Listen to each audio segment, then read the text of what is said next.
立法會交通事務委員會舉行特別會議，討論網約車規管細節。運輸及物流局話，現階段未敲定車輛牌照數量上限，會動態評估再調整。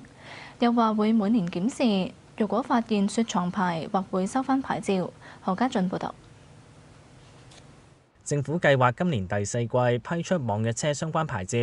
喺立法會交通事務委員會特別會議上，多位議員都關注會發幾多個車輛牌照。有啲話7000、8000，有啲話1萬，有啲話15000，有啲話去到2萬添。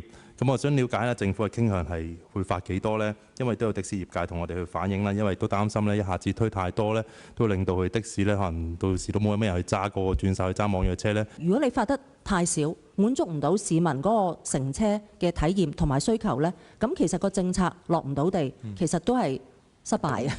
但係如果我哋一下子發得太多，其實亦都未必係好。再講。對於我哋公共交通或者係路面嘅負荷咧，亦都會造成衝擊。個數字個上限呢，唔會係一個死板嘅數字，但我哋都要落一個數字，讓到行業係有一個確定性。我哋日後咧，亦都需要持續去睇住個市場營運啦。我哋亦都要適時咧去調節。